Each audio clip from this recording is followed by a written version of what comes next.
Spain. Once the mightiest country in the world, its influence still resonates around the globe today. The Catholic religion and the Spanish language originally sailed to the Western Hemisphere on Spanish ships. Spain lies at the crossroads between Europe and Africa, and both continents have shaped its history and culture. By 19 BC, Romans dominated the peninsula, leaving behind roads and aqueducts. Berbers from North Africa arrived in 711 AD. Soon, their rule and Muslim religion gripped the land. Christians waged war to reconquer the country until only the city of Granada survived as a Muslim stronghold. In 1492, the last Muslim king surrendered his fortress to the Catholic rulers Ferdinand and Isabella. That same year, the Spanish monarchs financed Christopher Columbus's voyage of exploration. And when Columbus landed in the New World, he claimed it for the Spanish crown. Spain later conquered huge empires in the Americas, colonizing Mexico and Peru and exploring parts of the U.S. Gold taken from native peoples enriched the Spanish treasury. But as the 17th century ended, Spain was in decline. Plague, depopulation, a faltering economy, and war with France wasted the country. In 1936, fascists plunged Spain into civil war. Dictator Francisco Franco emerged victorious in 1939 and embarked on 36 years of repressive control. Franco picked his own successor, the grandson of the late king Juan Carlos, who took the throne on Franco's death in 1975. But to the world's surprise, Juan Carlos led his country from dictatorship to democracy, establishing a constitutional monarchy, working to modernize Spain, and raising its standard of living. Today, Spain is a thriving member of the European Union. It's an urban country with 75% of its citizens living in cities. The capital, Madrid, is home to over 5 million of the country's 40 million people. But the residents here are outnumbered by their visitors. Nearly 50 million people travel to Spain each year, attracted by its sunshine, beaches, and unique culture.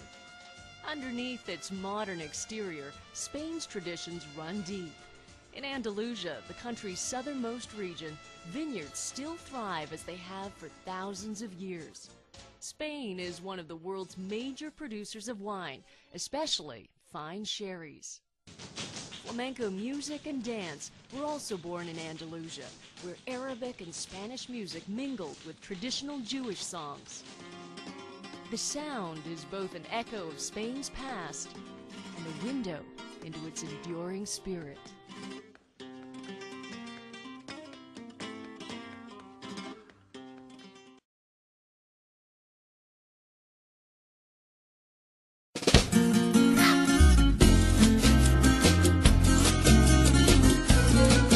Si España fuese un pueblo de 100 habitantes, habría 49 hombres y 51 mujeres, y vivirían en un total de 37 hogares. De esos 100 habitantes, 15 serían menores de 14 años y 17 mayores de 60. 12 serían extranjeros. ¿Y de qué países serían? Pues sobre todo de Rumanía, Marruecos, Ecuador. Me cuenta que en tu 46 montura personas estarían caerán las casadas, riendas. 44 solteras, 6 viudas y 4 separadas y divorciadas. Caigamos Mujeres tendrían el primer bebé a los 30 años. la alfombra Vivirían alrededor. unos 62 años. Cavarán desorden. 74 personas se sentirían sanas. 60 usarían gafas. La eternidad 50 no habrían fumado nunca. 54 tendrían sobrepeso, estarían un poco gorditas.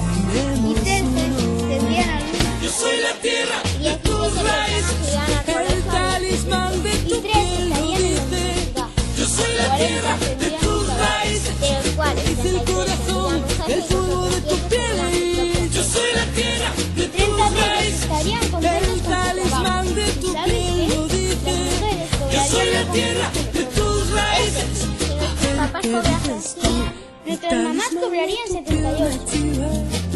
Cuando 45 descalza de irían al esquina a trabajo o al esquina, cole, en por coche cada o en calle que hay en tus sueños, que 22 soy en el mar transporte de público, todos con tus un metro de puertos. salida, tren, El talismán de tu piel me cuenta que tu destino caerá a mi puerta. A lo largo de todo el año vendían unos 112 billetes del extranjero vital. ¡Qué pasada!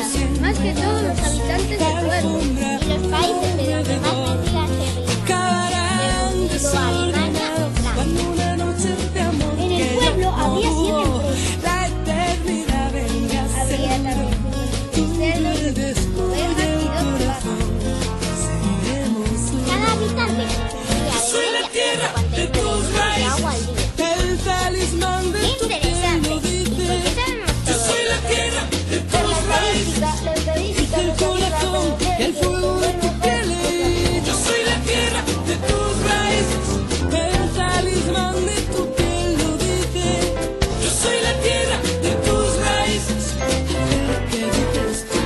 Yo soy la tierra de tus raíces, el talismán de tu piel lo dice. Yo soy la tierra de tus raíces, me lo dice el corazón, el fuego de tu piel. Yo soy la tierra de tus raíces, el talismán de tu piel lo dice. Yo soy la tierra. They are living in the fourth largest economy in the Eurozone, with the banking sector under severe pressure, and a Prime Minister giving his clearest indication yet that Spain may need to call on its European neighbours to help it out of its financial crisis. Una vez que nosotros conozcamos Once we know what the independent auditors say, and once we have spoken to all our European partners, who I have been speaking to throughout the week, including the Dutch Prime Minister, who has been with us today in Madrid, we'll make the decision that is best for the general interests of the Spanish people. But why does what's happening in Spain matter so much to the rest of the world? Quite simply because it's one of the biggest economies in the single currency and in recession. Spain's banking system was crippled by the collapse of the housing market. Estimates suggest propping up the sector could cost between $40 and $100 billion. The Spanish government is running out of cash, and a wider EU bailout could stretch the region's resources. Spain has always been nervous about asking Brussels for help, wanting to keep hold of its own purse strings. With that rescue package, that usually there are a number of measures that tend to be very damaging for the economy as well. More austerity measures, cuts to unemployment support, cuts to pensions, etc. So what Spain wants to do is to assess that those measures that will be forced upon them will not be more damaging, so that the solution is not worse than the problem. Earlier, some respite for the Spanish government after it managed to raise more than $2 billion by auctioning off some of its debt. Germany, the biggest economy in the single currency, could hold the cards over Spain's future. The EU's leaders are due to meet later this month. Before that, though, the International Monetary Fund will deliver its report on the Spanish banking sector. Emma Hayward, Al Jazeera.